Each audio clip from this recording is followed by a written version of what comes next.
Ladies and gentlemen, welcome to what will probably be the final preview of the 2018-2019 NFL season. Super Bowl Sunday is 1 week away. I'm Brian from MadMen Sports along with Alex from Beyond Football. Alex, how are you feeling right now? I'm feeling pretty hyped up for this. This is what's been leading up to, and I think we have a good game. Yeah, we do. I give you credit. I believe you at the beginning of the season, you picked the Rams to go to the Super Bowl. Am I not mistaken? Yeah, I said Rams and Chargers, yes. But that didn't quite happen that way. And I said Patriots and Saints, so we each got it half right. So kudos to us. You got the right Super Bowl pick by listening to this show.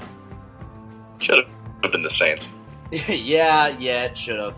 We can talk about that all day, but instead of wasting time talking about something that's over with, why don't we just get right to this game? We have Tom Brady and the Patriots playing in their 9th Super Bowl now of this dynasty.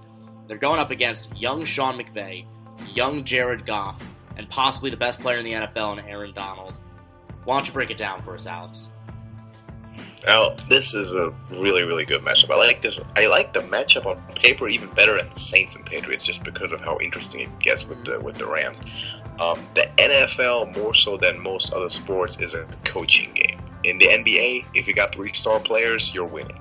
In the NFL, you need coaching, and New England has epitomized that philosophy more than anyone else, because there's not a player that New England is reliant on. Everyone's expandable. The only constant, okay, it has been Tom Brady, but other than that, it has been Coach Belichick. And I think there's a lot of experience in New England, which is going to be an advantage for sure. I saw a statistic that said that Brady and Belichick are the oldest quarterback coach duo to play in the Super Bowl, and McVay and Goff are the youngest. Wow, look at that. That's actually pretty insane. So that's like the most extreme that it can get. Look for the Patriots offensive line and the Rams defensive line. It's going to be a hell of a matchup because you got Pro Bowlers all over the place. You got great players in the trenches, and that's going to be a big part of this game as well. If I'm going to predict it, so I'm going to give my prediction. I'm going to pick the Patriots because I'm not going to pick against twice the amount of coaching experience, literally. Yeah, I mean, honestly, more, if anything, it feels like. I mean, Belichick has infinite amounts of Super Bowl experience coaching over McVay, and I believe at least 10, 12 times as much playoff experience, honestly, at this point. It's just so much more when it comes to how many games he's coached. I think it's like 4 or 5 times. I don't know. I'm not a math guy. But I will say I'm pretty interested to see what the Patriots do. I'm wondering if they're going to basically just say, we're going to not let Aaron Donald beat us on the front. We're going to triple team him if we have to not let him get to Tom Brady. And we're going to let the other defensive linemen kind of figure it out. We'll let Sue go one-on-one. We'll let some of these other edge rushers go one-on-one, Dante Fowler. I'm very curious to see if they go with that or if they're going to try to just kind of neutralize Aaron Donald the way a lot of other teams have. And I'm not really sure if they're going to be able to, but in the end, I don't think it's going to matter. Tom Brady's so good at getting the ball out of his hands quickly. They're just so good at dinking and dunking it down the field, frustrating defenses, keeping offenses off the field. And on the flip side, I saw a really good film breakdown by Brett Coleman about what the Bears did to stop Jared Goff and how they really just forced him to kind of check down over and over again. And he kind of proved that Jared Goff loves to try and take the Jeep shot. Eventually, he's going to try and be a hero. And I'm sure Bill Belichick has noticed that from the film review, and he is not going to let that happen. He's going to take away Goff's favorite weapons. He's going to take away the running game, and he's going to force Jared Goff to kind of throw it in the slot, throw it to his tight ends, who he's not really super fond of anyway, throw it to a guy like Josh Reynolds. He's going to lock up Brandon Cooks, will not let Brandon Cooks get open deep. So I'm with you. I'm going to take the Patriots to win this game. I think it would just be foolish at this point to pick against them. And Tom Brady's going to have his Jordan championship. He will now be tied with MJ when it comes to professional championships, and that's pretty crazy to think about. Now, it's a topic, again, it's kind of been overdone. We've done it before, and again, it's more like where I'm just curious to hear your opinion on it, because you're going to hear it a lot anyway. Do you think Brady retires if they win? Brady does not retire if they win. I can guarantee you he will not retire. I can give you a take on that later, but quickly about the game again. So Belichick is the best defensive schemer that we've ever seen, undoubtedly. When he did to Patrick Mahomes, he is better than anyone else at scouting what he's going against and using those weaknesses. He brought those stun plays, those overload blitzes, the cover zero on 3rd and long against Patrick Mahomes, playing against their weaknesses. That's exactly what he's going to do against Jared Goff, and I think he's going to do a lot of what you explained there. And in terms of the trenches matchup, what you want to do is you want to double team Sue in the run, you want to double team Donald in the pass. And the strength of the Patriots' offensive line is the interior. So you're going to rely on your guards, your center, to handle those guys. If not, that's going to be a big one for the Rams. But what you want to do if you're New England, you want to run first, because that's been your bread and butter. That's what your offense does best. And also, that's kind of the weak spot of Aaron Donald, if there's any, as a defensive tackle. But he excels the most at rushing the passer from the 3 technique. Yeah. So you're going to run at him. Yeah, absolutely. And I mean, also, in the end, I feel like the Patriots are going to expose Marcus Peters as well. I mean, Aqib Talib has been fantastic when he's on the field, so they're probably just going to kind of avoid him. But Marcus Peters is very, very susceptible to, crisp route running, and there's very few receiving cores in the NFL. People can say all they want that the Patriots aren't the best receiving core, and I get it, because there's not a bunch of absurd acrobatic athletes, guys making, one-handed catches and leaping up in the air. There's not these 6'6" kind of rare athletes. But what it is just guys who understand their job. They run crisp routes. Gronkowski, it feels like, was hustling us the whole year. The way he played in Kansas City, he just felt like he was in position. Tom Brady gets them with perfect timing when it comes to those back shoulder throws, crossing routes, things like that. It's just such a well-oiled machine year in and year out. And the Rams, the only way they're going to really stop it is if Aaron Donald can have a superhuman performance, which is possible, but in the end, even if he does, if Brady's getting the ball out of his hands 1 second, 2 seconds after the snap, it's not going to matter if Aaron Donald's breaking through double teams. The ball's already going to be out of his hands. And they're just going to keep dinking and dunking. And Sony Michel has been fantastic. I think you're right. They're going to run it right at him. Michel's probably going to have a really good game. And on the flip side, I think the Pats are going to, again, kind of like you said, they're going to make Jared Goff uncomfortable. I think they're going to take away that running game. They're just not going to let them run. They're going to force the Rams to throw, and they're going to confuse Jared Goff. So, yeah, it's a shame. Now, I guess since we're both picking the Patriots, though, let's play devil's advocate.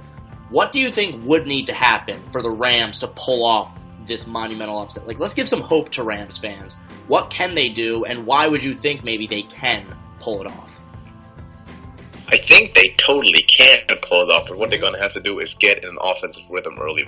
Because if that Patriots defense starts clicking, you're not going to get a lot of stuff done. You saw that the Patriots just clean up Patrick Mahomes and that explosive Chief offense in the entire first half.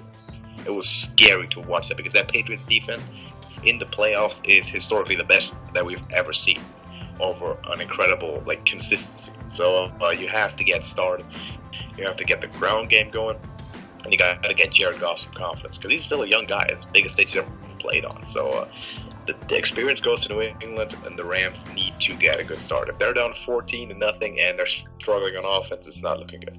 So I will say this. I think this is the best offensive line the Patriots have played so far in the playoffs.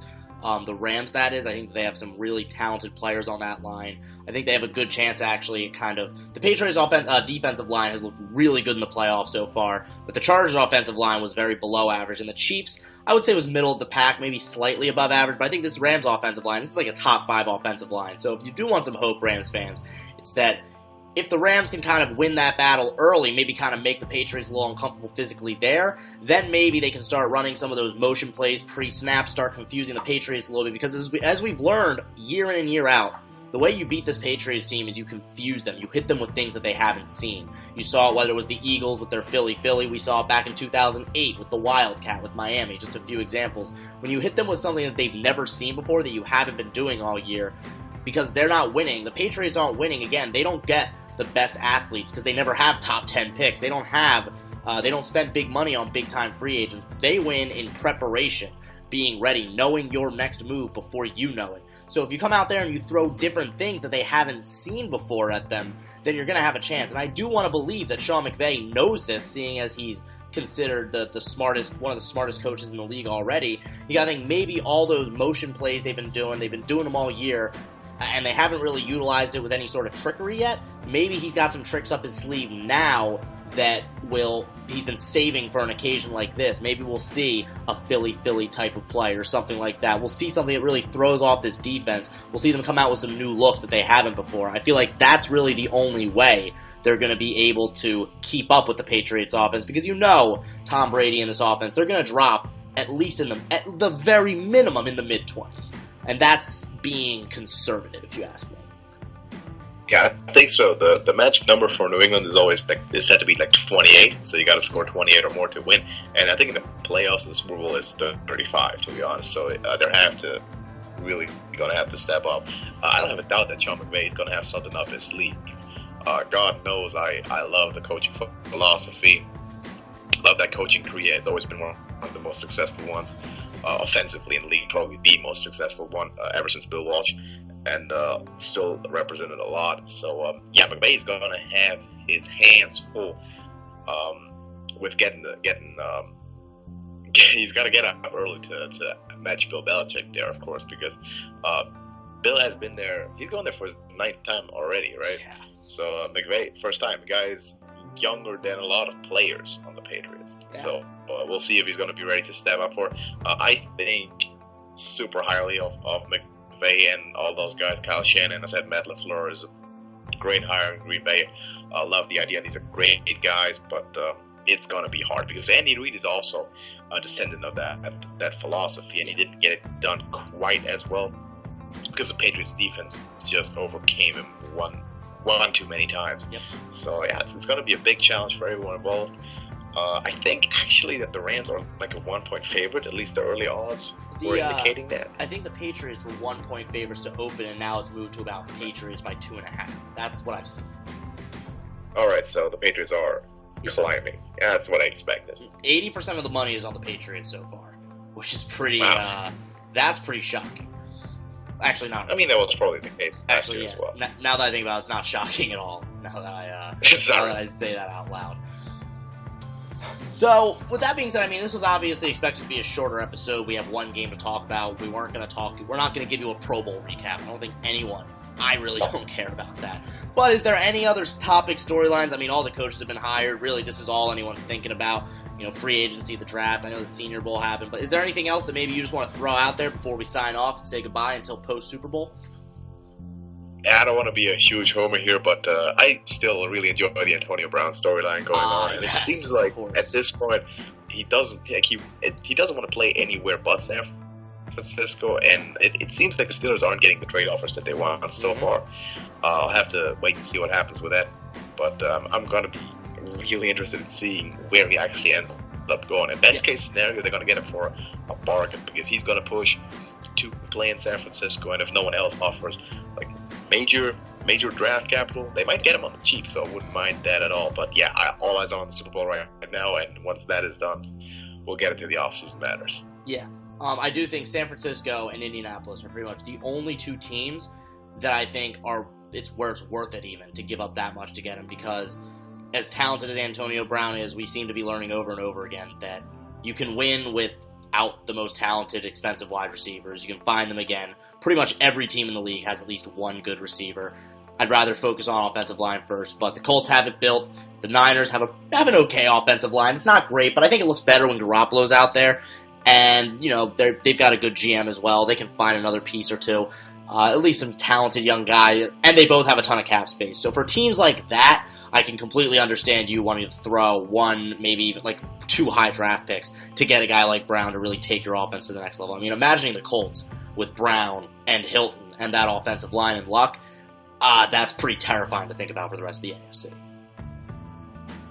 Yeah, it's gonna be very interesting to follow, no matter where it goes. But we'll talk about that once the offseason actually comes around. It's going to be a while until free agency, until trades actually can go down. Yes, and if we learned anything from last year, trades, like you just said, trades are becoming more and more prominent, so I'm really looking forward to it. But for now, we say goodbye. We say happy Super Bowl Sunday. Hope you guys do something fun for it. Get together, get with your friends, unless they're Patriots fans, then kick them in the dust, leave them at home.